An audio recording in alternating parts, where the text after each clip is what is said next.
Почитувани гледачи, добро вечер. Започнува уште едно наше ново неделно дружење. Вечерва зборуваме на една тема за која мислам дека малку се зборува. Социјалните услуги, користење, потреба и важност од нив. Колку граѓаните знаат за нив и колку ги користат истите. Колку институциите се спремни да одговарат на барањата на граѓаните. Токму на оваа тема вечерва разговараме со Сузана Петровска, советник за вработување и информативен систем за човечки ресурси во општина Делчево, голем активист и поборник за еднаквост помеѓу мажите и жените. Добро вечер и добро ви дојдовте. Добро вечер и од мене. Ви благодарам за поканата и морам да кажам дека ми е чест што учествувам во вашите емисии, во вашите подкасти кои што се доста актуелни, ги следат голем број на гледачи и следачи и затоа ги поздравувам сите наши следачи на овој подкаст и секако вас екипата кои што работите многу макотрпно и извонредно ги правите овие подкасти. Во праву сум кога рекол дека ќе зборуваме за тема за која мислам дека малку се знае или малку се зборува. Како да ви кажам, значи, социјалните услуги се еден вид на мерки, активности кои што се преземаат од страна на комплекс на институции, невладини организации, кои што имаат за цел да го подобрат начинот на живот на граѓаните, да ги подобрат условите за живот, да ги доведат во една состојба во која што биле пред да се најдат во ризик. И пред се морам да кажам дека социјалните услуги се услуги кои што се преземаат со цел да го подобрат животот токму на маргинализираните групи граѓани или на граѓаните кои што се наоѓаат во ризик. За оваа тема, како што рековме, малку се зборува, може би не толку на медиумите, но сепак мислам дека веќе неколку години тоа е една актуелна тема која што се настојува да се доближи повеќе до граѓаните. Иако вашите работни задачи не биле директно поврзани со социјалната заштита, сепак 25 години работите на оваа тематика, доволно искуство за да можеме да зборуваме вечерва на оваа тема, така?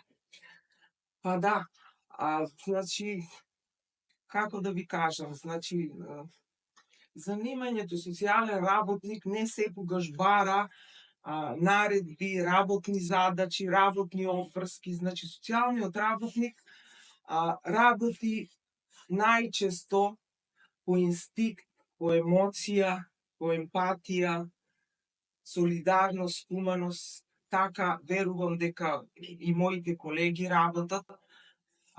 Вие знаете и по вас дека еве сега сте директор на јавната локална библиотека, но сепак новинарот во вас секој пат ќе биде присутен, така да и моето занимање нешто слично и како што рековте, 25 години работам на проекти од областа на социјалната заштита, работам на полето на еднаквите можности на мажите и жените, така да мислам дека ќе одговорам на темата која што ја одбравме до денес.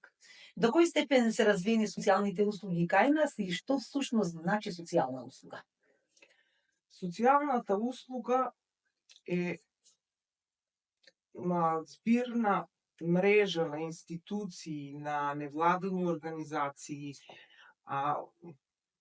поединци, фирми, кои што преземаат мерки и активности за да го подобрат животот на граѓаните. Тоа е првенствената цел, како што реков и претходно. Во нашето законодавство се нудат неколку услуги, социјални услуги, кои што се актуелни и по кои што работат институциите. Тоа е пред се во Законот за социјална заштита, еве за нас Законот за локална самоуправа.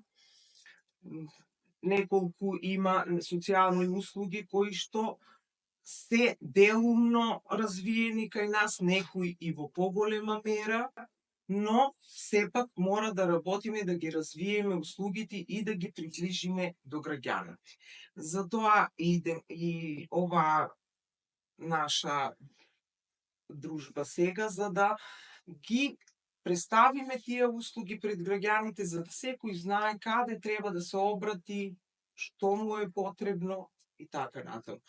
Кога рековте дали се развиени социјалните услуги, морам да кажам дека ако сакаме да развиеме една квалитетна социјална услуга, мора да направиме некои чекори кои што претходат пред да се востанови таа услуга, например кај нас во Делчево или во некоја друга општина каде ќе биде можеби попотребна.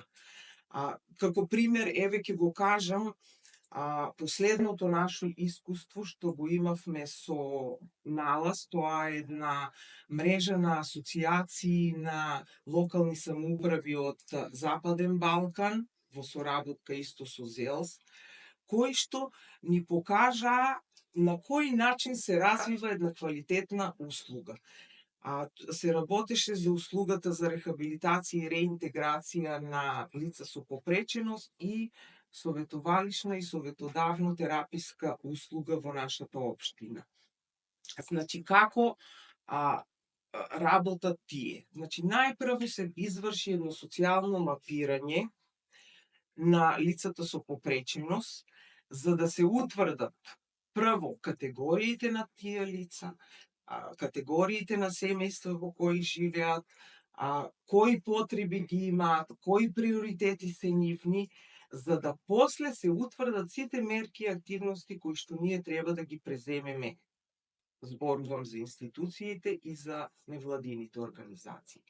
Понатаму се продолжи со обуки на невладината организација и општинската администрација и се остварија неколку работилници токму со корисниците за да се види како ќе ја примаат тие таа услуга, дали ќе имаат доверба да ја примаат таа услуга како од институциите, така и од невладината организација, така да велам, ако сметаме дека колку имаме услуги во нашата општина, можам да кажам само за тие услуги кои што се добро развиени. Што е разлика помеѓу социјална услуга и социјална превенција? Социјалната превенција, значи тоа се мерки кои што се преземаат со цел да се превенираат одредени социјални ризици во кои би се нашле граѓаните, нивните семејства и да се ублажат последиците кои што ќе ги предизвика тој социјален ризик. Додека пак социјалните услуги веќе се преземаат кога семејството или поединецот веќе се нашле во некој социјален ризик. Постои ли листа на социјални услуги по вид на корисници? Да. Министерството за социјална политика има развиено неколку услуги кои што се практикуваат и кај нас. Тоа се услугата за информирање и упатување, услугата за стручна помош и поддршка, услуга за помош и нега во домот, услугата за советување и услуги во вонсемејна заедница. Значи, тоа се услугите кои што се застапени во Законот за социјална заштита и по кои што работат институциите. Можам накратко така да спомнам само за да знаат граѓаните за кој вид услуги станува збор. Значи, услугата за информирање и упатување ја преземаат пред се центрите за социјална работа, општинските информативни центри и по некои информативни центри кои што ги имаат поразвиените невладини организации, но пак ќе речам со некој ограничен рок и по некој проект. Значи, тоа се елементарни информации и упатувања на граѓаните за да остварат некое право, право од здравствена заштита, од социјална заштита, од пазарот на трудот, тука ќе би ја спомнала и Агенцијата за вработување. Значи, тоа е еден склоп на мерки мерки и активности кои што ги преземаат институциите за да ги информираат граѓаните. Додека услугата за советување и советувалишна и советодавно тераписка работа, тука веќе работат стручни лица, како од Центарот за социјална работа, така и од невладините организации кои што ќе се лиценцираат за таков вид на услуга, но тука веќе се работи на конкретен случај, на конкретни мерки кои што треба да се преземат, подолгорочно е тој процес и тука веќе се вклучени стручни лица како што се психолог, педагог, психотерапевт. Еве сега ќе ги информирам и граѓаните дека моментално работиме на лиценцирање на невладината организација Бравура Кооператива токму за таа услуга советувалишна и советодавно тераписка работа, која што во тој процес, како што и претходно спомнав, многу ни помогна НАЛАС и ЗЕЛС, тие се помогнати и од ГИС, за да се развие една квалитетна услуга. Тука таа услуга ќе ја користат лица со попреченост, нивните семејства, деца во судир со законот, корисници, зависници на одредени пороци, психотропни супстанции, алкохол и така натаму, семејства и поединци кои што имаат нарушени семејни односи, така да голем број на граѓани би се нашле во тој вид на услуги.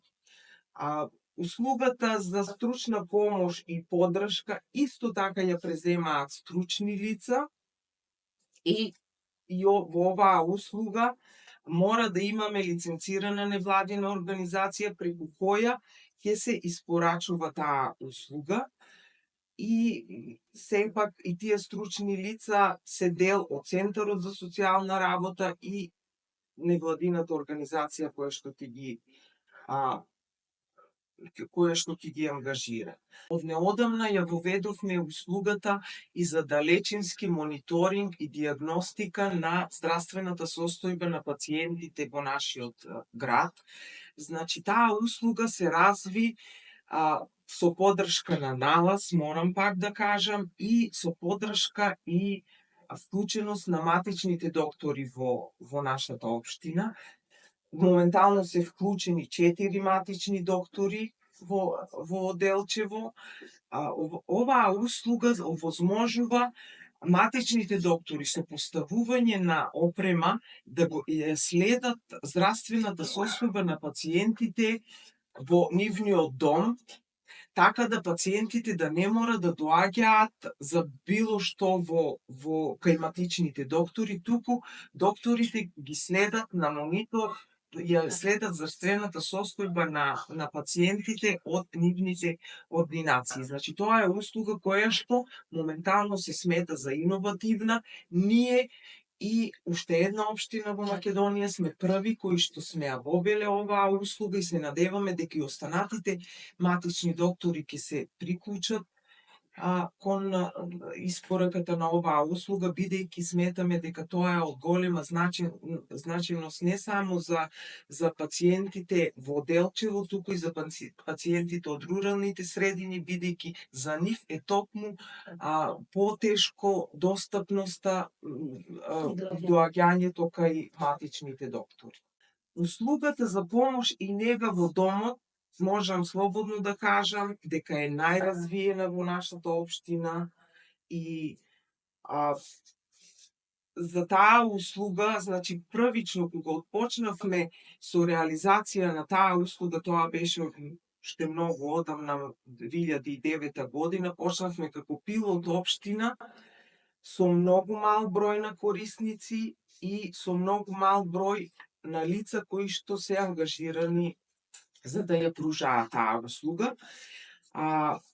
За да можам слободно да кажам, сега имаме дури 2 лиценцирани невладини организации кои што имаат сертификат за испорака на услугата помош и нега во домот, тоа е Сдруженијето Бравура кооператива и Општинската организација на Црвен крст, кои што многу успешно ја испорачуваат оваа услуга за граѓаните.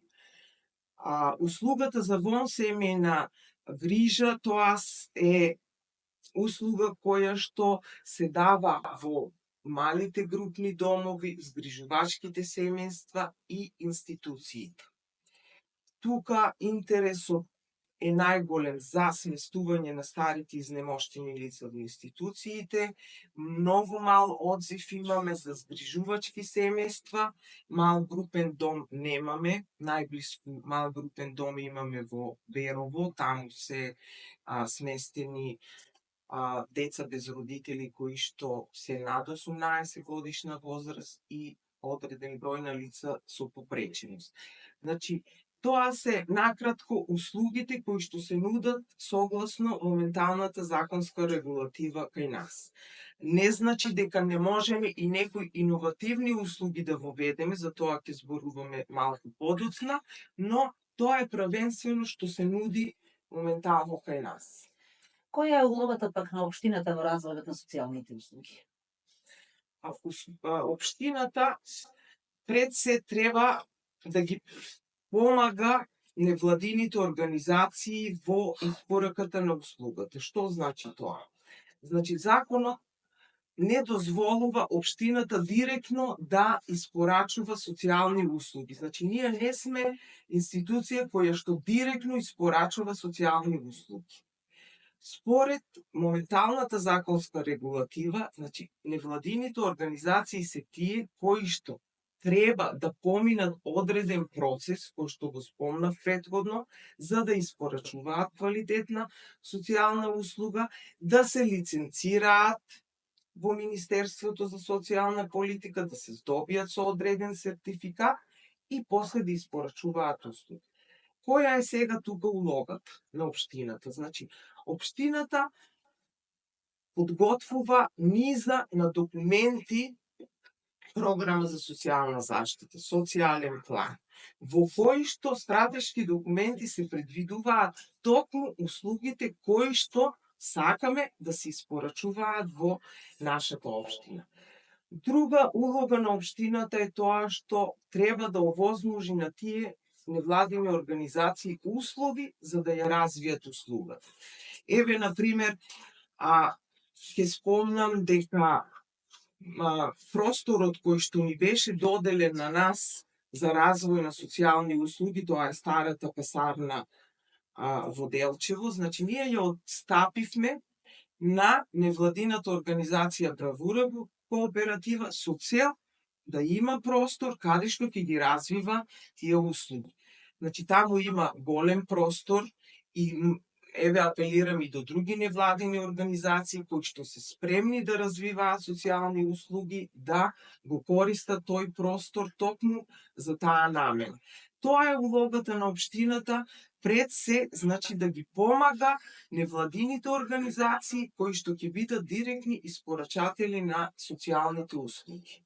И кога ги споменавме невладините организации, колкав е одзивот на невладините организации да се регистрираат по социјални провајдери?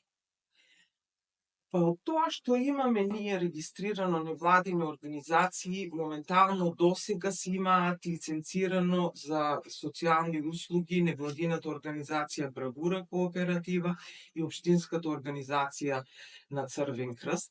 Бравура кооператива се има лиценцирано досега за услугата помош и нега во домот, за услугата рехабилитација и реинтеграција на лица со попреченост. Моментално работиме на нивно лиценцирање за услугата советувалишна и советодавна работа и за таа е нова услуга, се смета за иновативна, а тоа е за отварање на центар за образование на возрастни, токму за лица со попреченост, која ќе биде еден вид продолжение на услугата за рехабилитација и реинтеграција на лица со попреченост. Општинската организација на Црвен крст има лиценцирано за услугата помош и нега во домот и за услугата лична асистенција. Другите невладини организации, баре јас колку знам, не пројавиле интерес за лиценцирање за социјални услуги и спрема тоа дали се доволни тие невладини организации или дали интересот е задоволителен, можам да кажам дека не е се додека ние не ги развиеме сите социјални услуги во нашата општина. Затоа, еве ќе апелирам и до невладините организации, значи да не се плашат од постапката за лиценцирање. Значи тоа е еден процес кој што и тие ќе го зајакнат, со кој ќе го зајакнат нивниот капацитет, ќе ангажираат лица повеќе, ќе се стекнат со едно ново искуство и понатаму мислам дека нема да има проблем со испораката на социјалните услуги од причини што кога веќе невладината организација ќе се лиценцира за одредена услуга, тогаш таа склучува управен договор со Центарот за социјални работи, кој што по час на извршена услуга ги плаќаат тие испорачани услуги на невладината организација, а невладината организација ги плаќа пак ангажираните лица кои што се директно ангажирани за испорака на одредена услуга. Така да јас мислам дека нема да има пречка невладините организации да се впуштат во тој, да речам, предизвик, а се со цел за да создадеме подобри услови за граѓаните. Ете, токму затоа и го правиме овој разговор, да ги информираме и да ги охрабриме на некој начин, да можат да се пуштат во овој процес. Кои се услуги можат да се развијат во нашата општина, а да не се на трошок на граѓаните? Услугите кои што ги спомнав, значи услугите за информирање и упатување, за подршка и стручна помош, за помош и нега во домот, за советодавно и советувалишна тераписка работа, услугата за вонсемејна заштита, сето тоа се услуги кои што можат во нашата општина да се постановат, можат да се развијат, а да не се на трошок на граѓаните. Значи тоа на еден начин треба да бидат услуги кои што ќе се испорачуваат на граѓаните, а Центарот за социјална работа ќе ги покрива, секако со средства обезбедени од Министерството за социјална политика, тие трошоци ќе ги покрива на невладината организација. Сега, граѓаните можеби и не се доволно запознаени со кој вид на услуга или каде да се обратат. Или можеби, според мене, се плашат од тоа да не им се ускрати некое друго право доколку побараат одреден вид на социјална услуга. Јас можам да кажам слободно дека ако еден жител на нашата општина е корисник, например, на услугата за помош и нега во дом. Значи, неговото право, помош и нега од друго лице, што веќе го има остварено, значи не му се укинува. Тоа е друг вид на услуга која што ќе ја добива. Исто така станува збор и за личната асистенција, за советодавно и советувалишната работа, која што не само маргинализираните групи, значи тука можат веќе да ги таа услуга да ја користат и младите, нивните родители кои што се соочуваат со проблем со воспитувањето на своите деца.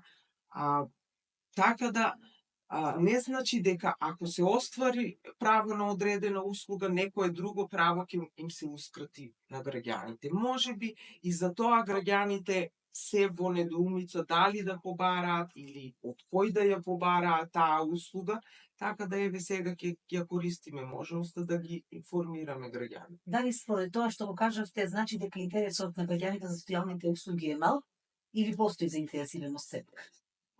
Од истражувањата што ги имаме направено досега, па и од контактите што ги имаме со Центарот за социјална работа, со невладините организации, најголем е интересот кај нас за услугата помош и грижа во домот, посебно за стари изнемоштени лица.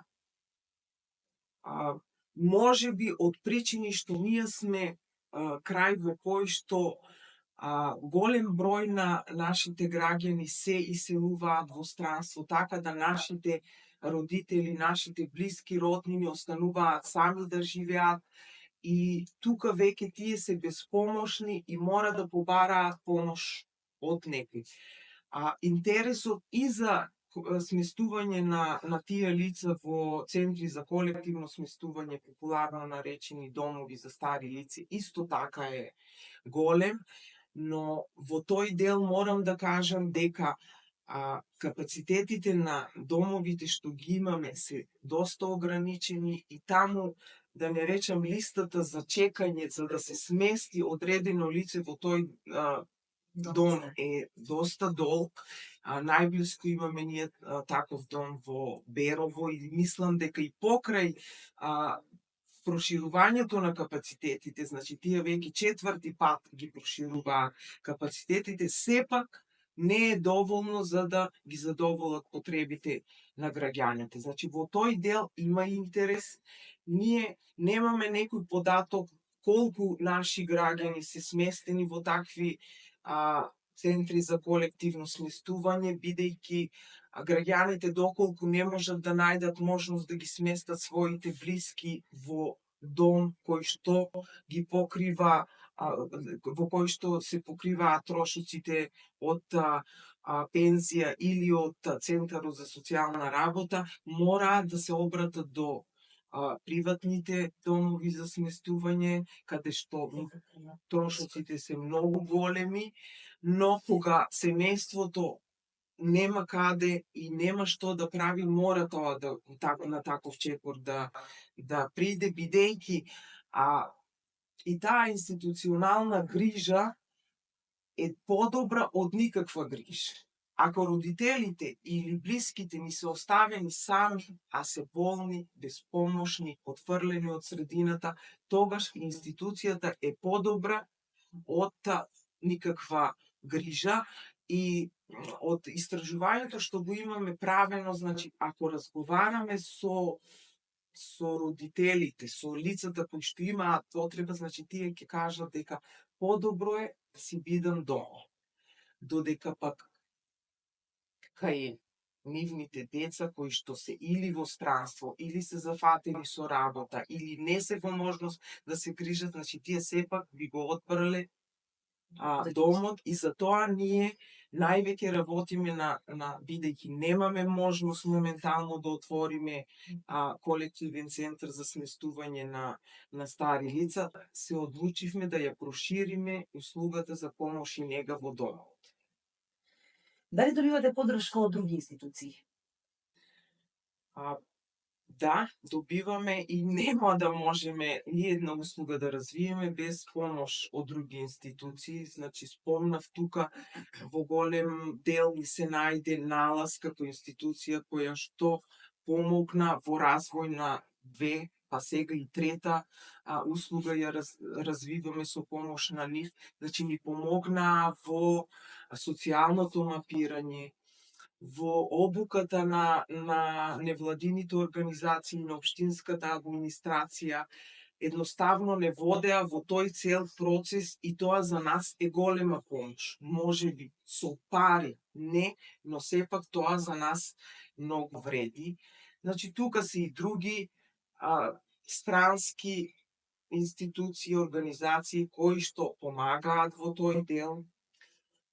Би го спомнал и Советот за социјална заштита, кој што кај нас веќе работи со втор мандат и кој што членови несебично, волонтерски даваат се од себе за да помогнат колку се може на тие маргинализирани групи граѓани или семејствата кои што се нашле во ризик. Значи, Советот за социјална заштита е тело кое што ги подготвува тие документи кои што ги спомнав претходно, во кои што се застапени сите мерки и активности кои што треба да ги преземат невладините организации. И во тој совет членуваат членови од скоро сите институции во градот, почнувајќи од Центарот за социјална работа, училиштата, полицијата, јавното обвинителство, невладините организации и верските заедници. Тоа се институции кои што ни помагаат на нас и возвртно и ние помагаме за да ги развиеме, како што реков, социјалните услуги. Ајде конкретно набројте ни нешто што имате реализирано до сега. Ќе ги спомнам прво нашите иновативни социјални услуги кои што ги отпочнавме заедно со невладината организација Бравура кооператива. Тоа е услугата за рехабилитација и реинтеграција на лицата со попреченост, услугата за советувалишна и советодавно тераписка работа и последно што работиме, значи, е развој или отварање на еден центар за образование на возрастни. Што значи тоа? Тоа значи еден продолжеток на услугата за рехабилитација и реинтеграција на лицата со попреченост. Ако тие лица, кои што моментално се 12, кои што го посетуваат клубот за рехабилитација и реинтеграција интегра и се стекнат со одредени работни вештини, треба на крај да добијат еден документ, сертификат, дека тие се оспособени и остручени за таа работа, за да бидат конкурентни и да рамноправно учествуваат на пазарот на трудот со другите лица. Така да сметам дека оваа услуга, се надевам дека до првото полугодие на 2025 година ќе ја развиеме, значи ќе биде од голема помош и како за семејствата, така и за лицата со попреченост, бидејќи сепак и тие ќе добијат некаков документ дека се работно оспособени за вршење на одредена работа. Тој центар за образование на возрастни нема да биде само за жителите на општина Делчево, значи тука веќе имаме воспоставено контакт и со општините кои што гравитираат околу нас и се надевам дека успешно таа услуга ќе ја користат и жителите на соседните Виница, Македонска Каменица, Кочани, Берово и Пекчеви. Близината на одредени општини и тесни врски и интеракции меѓу жителите на одредени подрачја или регион често води кон соочување со исти или слични социјални проблеми и услуги. Дали се јавува нивно прелевање од една во друга општина? Па да, имаме соработка. Во делот баш на социјалните услуги имаме соработка, бидејќи, како што кажав, колективниот центар за сместување во Берово, кој што е од не така одамна, имаме соработка и со директорката таму што е, со општината, за да едноставно помогнеме да многу наши граѓани се сместат во тој дом. Понатаму со другите општини повеќе ги насочуваме невладините организации да соработуваат едни со други, бидејќи не во сите општини имат доволен број на развиени невладини организации кои што ќе ги покриваат тие услуги. Општинската организација на Црвен крст мислам дека ги покрива услугите и во Македонска Каменица и сегде кај што општинските организации на Црвен крст имаат развиени услуги, ги покриваат услугите и на другите општини кои што немаат општинска организација на Црвен крст. Така да таа соработка е обострана. А со кој најчесто или најмногу соработувате? Во делот на испораката на социјални услуги, значи, најмногу соработуваме со Центарот за социјална работа, со невладините организации, Советот за социјална заштита, странски организации. ЗЕЛС многу ни помага во тој дел на развојот на тие социјални услуги, бидејќи интенцијата на Министерството за социјална политика е тие услуги да се спуштат на најниско можно ниво, да не речам на ниво на месна и урбана заедница. Така да се увиде потребата дека ако услугата е тражена и потребата е од најниското ниво на здружување, таа услуга ќе биде квалитетно развиена. Ако некоја услуга ни се даде од Скопје, да не речем, или од Министерството, дека треба да ја испорачувате, а кај нас потребата е многу мала, тогаш таа услуга не може да се развие. Во тој дел сакам да спомнам и дека со самата децентрализација на сите надлежности што се даваат од централно на локално ниво, се токму и тие социјални услуги кои што се застапени во Законот за социјална заштита и ни се дадени на нас како надлежност, но морам да кажам дека успешна децентрализација не може да се направи без фискална децентрализација.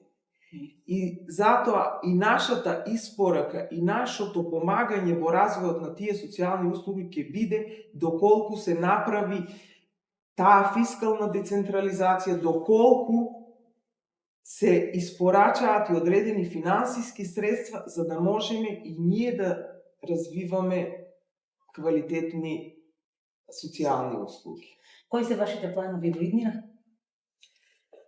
Нашите планови се пред се да ги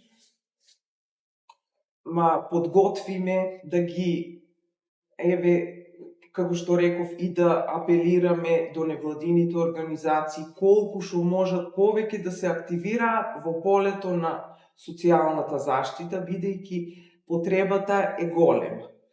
И од друга страна пак и тие имаат еден начин добивка со тоа што го градат својот капацитет и ангажираат невработени лица, така да ги намалуваме и бројот на невработени лица, со тоа се развива и вработеноста во нашата општина.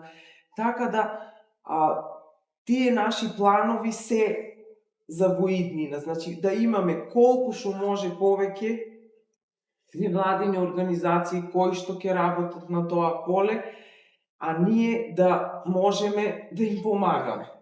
Ајде за крај еден апел или порака до сите корисници на социјални услуги од нашата општина.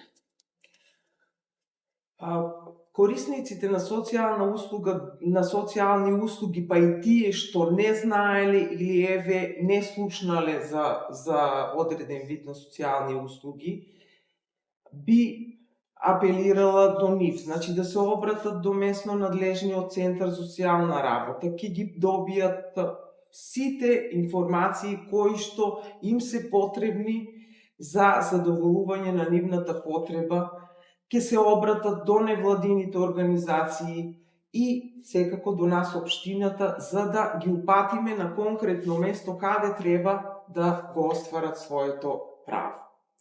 Ви благодарам многу за овој разговор. Се надевам дека ги заинтересираме сите оние кои што имаат потреба социјални услуги. Сакувам многу успех во работата и се надевам дека се што е ново во областа на социјалните услуги повторно ќе разговараме и ги препознаеме нашите граѓани.